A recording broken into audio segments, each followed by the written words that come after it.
اسلام لانے کے بعد ان کی زندگی میں جو سب سے خاص ہمیں جو کوالٹی ان کی نظر آتی ہے، سب سے خاص ان کی زندگی کا پہلو نظر آتا ہے، وہ یہ ہے کہ حضرت مصعب ابن عمیر رضی اللہ تعالیٰ عنہ اللہ کی راہ میں دعوت کا کام انجام دینے کے لیے ہمیشہ ریڈی رہتے ہیں، الرٹ رہتے ہیں۔ یہی وجہ ہے کہ اللہ کے نبی صلی اللہ علیہ وسلم کے پاس جب مدینہ منورہ سے کچھ لوگ آتے ہیں اور اللہ کے نبی کے ہاتھوں پر اسلام قبول کرتے ہیں، تو وہ لوگ اللہ کے نبی سے یہ ڈیمانڈ کرتے ہیں کہ اے اللہ کے رسول، آپ ہمارے لیے کوئی ایک آدمی بھیج دیجئے جو ہمارے بیچ میں دعوت و تبلیغ کا کام کرے، جو مدینہ میں رہ کر ہمارے بیچ میں دعوت و تبلیغ کا کام کرے۔ اللہ کے نبی نے سینکڑوں صحابہ کے بیچ میں جس صحابی کا سلیکشن کیا، جس صحابی کو اتنی بڑی ذمہ داری ڈالی کہ ایک نیا شہر ہے، نیا علاقہ ہے، جہاں پر ابھی اسلام کا پودا چھوٹا سا ہے، ابھی اسلام کی کلیاں پھوٹ رہی ہیں، ایسے علاقے میں اللہ کے نبی نے اسلام کے مشن پر جس صحابی کو بھیجا، محترم ناظرین، یہ وہی صحابی ہیں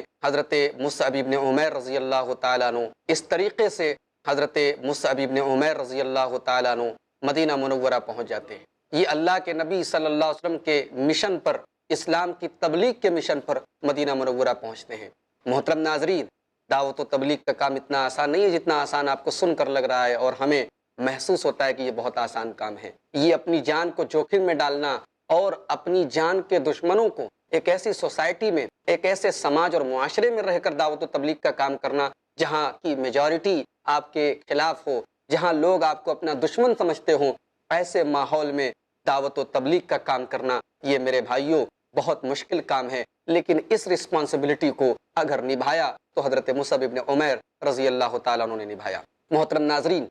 حضرت مصعب ابن عمیر مدینہ آتے ہیں اور ان کی دعوت و تبلیغ سے پورا مدینہ اسلام قبول کرتا ہے۔ مدینہ کے زیادہ تر لوگ ان کے ہاتھوں پر اسلام قبول کرتے ہیں۔ ان کی شہرت پورے مدینے میں پھیل جاتی ہے۔ ان کو قرآن کا قاری، المقری کا لقب دیا جاتا ہے۔ آئیے انہوں نے کس انداز میں اسلام کی تبلیغ کا کام کیا، ان کا اسٹائل کیا تھا دعوت و تبلیغ کا، آئیے ایک واقعے سے اندازہ لگاتے ہیں۔ مدینہ کے اندر ایک بہت مشہور خاندان تھا، بنو عبد الاشہل۔ اس خاندان کے دو ہیڈ تھے، ایک کا نام تھا سعد بن معاذ اور دوسرے کا نام تھا اسید ابن حضیر۔ ان دونوں کے بارے میں مشہور تھا کہ اگر یہ دونوں ایمان لے آئے تو پورا قبیلہ ایمان لے آئے گا۔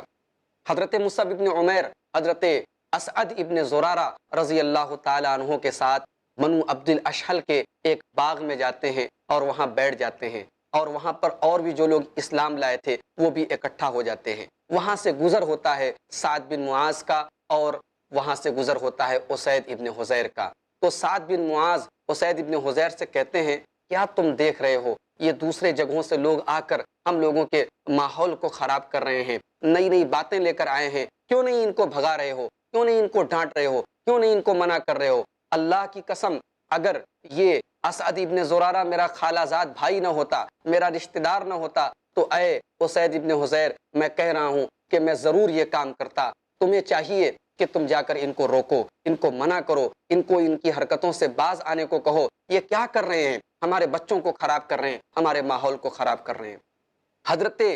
اسید ابن حضیر جو ابھی اسلام نہیں لائے ہیں، ابھی مشرک ہیں، ابھی کافر ہیں، محترم ناظرین، یہ پہنچتے ہیں حضرت مصعب ابن عمیر کے پاس اور حضرت اسعد ابن زرارہ کے پاس، اور جا کر اسعد ابن زرارہ کو ڈانٹنے لگتے ہیں۔ ان کے آنے کے پہلے ہی اسعد ابن زرارہ دھیرے سے حضرت مصعب ابن عمیر کے کانوں میں کہتے ہیں کہ اے مصعب، یہ جو آدمی آ رہا ہے اس کا نام ہے اسید ابن حضیر، یہ بنو عبد الاشہل کا سردار ہے، اگر یہ ایمان لے آیا تو ہمارا کام بن جائے گا، ان کا پورا قبیلہ ایمان لے آئے گا۔ اس کو بڑے پیار سے اور بڑی محبت سے سمجھانے کی ضرورت ہے۔ جب یہ آئے تو حضرت مصعب ابن عمیر نے کہا کہ کیا بات ہے؟ انہوں نے کہا کہ تم لوگ مکہ سے آ کر یہاں ہمارے گھروں کو کیوں خراب کر رہے ہو، کیوں لوگوں کو بگاڑ رہے ہو، کیوں ایک نیا فتنہ پھیلا رہے ہو، چلے جاؤ یہاں سے۔ حضرت مصعب ابن عمیر نے کہا کہ میرے بھائی بیٹھ کر باتیں کریں، تھوڑی دیر تک ہمارے ساتھ بیٹھ جاؤ، میری باتیں اچھی لگیں تو قبول کر لینا، بری لگیں گی تو جو کہو گے میں وہ کروں گا، تم کو جو باتیں بری لگے گی وہ کام ہم چھوڑ دیں گے۔ حضرت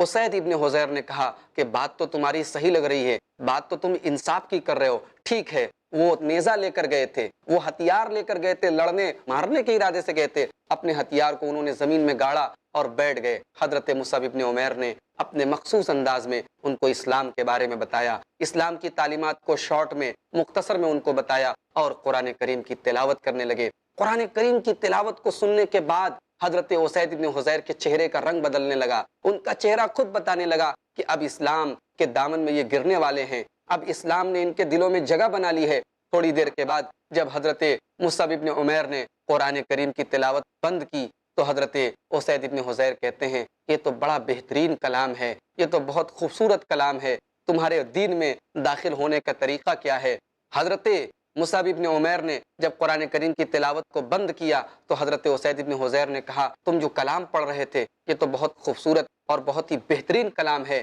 یہ بتاؤ تمہارے دین میں داخل ہونے کا طریقہ کیا ہے؟ اسلام قبول کرنے کا طریقہ کیا ہے؟ مسلمان ہونے کا طریقہ کیا ہے؟ حضرت مصعب ابن عمیر نے کہا تم جا کر غسل کرو، پاک صاف ہو جاؤ، اور اس کے بعد اشہد ان لا الہ الا اللہ و اشہد ان محمد رسول اللہ پڑھ دو، تم اسلام میں آ جاؤ گے، تم مسلمان ہو جاؤ گے۔ حضرت اسید ابن حضیر نے جا کر غسل کیا اور فوراً کلمہ شہادت پڑھ لیا اور محترم ناظرین اسلام قبول کر لیا، اور وہ لے کر اپنا ہتھیار گئے تھے مصعب ابن عمیر سے لڑنے اور مرنے مارنے کے لیے، واپس آئے تو ان کا چہرہ دیکھ کر دور سے ہی سعد ابن معاذ نے کہہ دیا کہ یہ وہ چہرہ تو نہیں ہے جس چہرے کو لے کر اسید ابن حضیر گئے تھے، ضرور انہوں نے اسلام قبول کر لیا ہے، ایسا لگ رہا ہے کہ انہوں نے مصعب ابن عمیر کی بات مان لی ہے۔ جب حضرت سعد بن معاذ کے قریب پہنچے حضرت اسید بن حضیر تو حضرت سعد بن معاذ نے پوچھا کہ کیا بات ہے، کیا جواب دیا؟ تو حضرت اسید ابن حضیر نے وہاں پر جھوٹ بولا اور کہا کہ ارے میں نے تو ان لوگوں کو ڈانٹا، ان لوگوں کو پھٹکارا، اور تمہارا جو خالہ زاد بھائی ہے اسعد ابن زرارہ اس کے اوپر فلاں قبیلے کے لوگ حملہ کرنے والے ہیں اور وہ لوگ تم سے انتقام لینا چاہتے ہیں، اس لیے تمہارے خالہ زاد بھائی کے اوپر حملہ کرنے والے ہیں۔ حضرت سعد بن معاذ کا جو جوش تھا، خاندانی خون گرم ہو گیا اور وہ فوراً وہاں پر پہنچے تو حضرت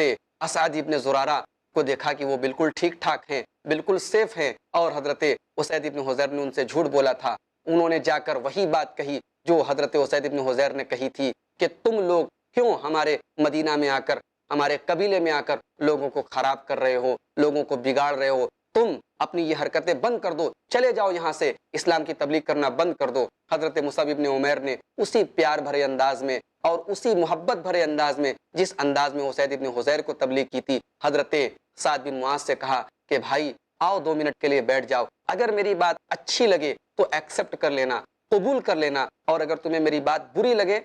تو تم جو کہو گے میں وہ کروں گا، تمہیں جو بات بری لگے گی، جو کام برا لگے گا میں وہ چھوڑ دوں گا۔ حضرت سعد بن معاذ جو قبیلے بنو عبد الاشہل کے سردار ہیں، جب یہ پہنچتے ہیں تو مصعب ابن عمیر رضی اللہ تعالیٰ عنہ ان کو بھی بٹھاتے ہیں اور ان کو بھی اسلام کی دعوت دیتے ہیں اور ان کے سامنے بھی قرآن کریم کی تلاوت کرتے ہیں۔ قرآن تو اللہ کا کلام ہے، قرآن کے اندر تو جو چاشنی ہے وہ دنیا کے کسی کلام میں نہیں ہے۔ قرآن کی آیتیں سننے کے بعد حضرت سعد بن معاذ کہتے ہیں کہ اللہ کی قسم یہ تو بہت خوبصورت کلام ہے، یہ بتاؤ کہ اس دین کو قبول کرنے کا طریقہ کیا ہے؟ جب حضرت سعد بن معاذ اسلام قبول کرنے کی خواہش ظاہر کرتے ہیں تو حضرت مصعب بن عمیر ان کو بتاتے ہیں کہ آپ جائیے، غسل کیجئے، آپ پاک صاف ہو جائیے اور اس کے بعد آپ کلمہ شہادت پڑھ لیجئے۔ محترم ناظرین، اس طریقے سے حضرت سعد بن معاذ بھی اشہد ان لا الہ الا اللہ و اشہد ان محمدً عبدہ و رسولہ کا کلمہ پڑھ لیتے ہیں اور اسلام کے دائرے میں آ جاتے ہیں۔ تو یہ ہیں مصعب ابن عمیر رضی اللہ تعالیٰ عنہ، جو ایک بہترین داعی اور ایک بہترین مبلغ ہیں۔ اور جب حضرت سعد بن معاذ رضی اللہ تعالیٰ عنہ اسلام قبول کر لیتے ہیں تو وہ اپنے پورے خاندان کے لوگوں سے کہتے ہیں کہ اب میں کسی مرد اور عورت سے بات نہیں کروں گا جب تک کہ تم لوگ محمد الرسول اللہ کے دین کو قبول نہیں کر لوگے۔ نتیجہ یہ نکلا کہ 1 یا 2 لوگوں کو چھوڑ کر پورا قبیلہ بنو عبد الاشہل اسلام قبول کر لیتا ہے، اور یہ انصار مدینہ کا ایک بہت بڑا خاندان تھا۔ اور پھر اس کے بعد حضرت مصعب ابن عمیر کی کوششوں سے، ان کے اسٹرگل سے، ان کی دعوتی تحریکات سے دھیرے دھیرے پورے مدینہ کے انصاری اسلام قبول کر لیتے ہیں۔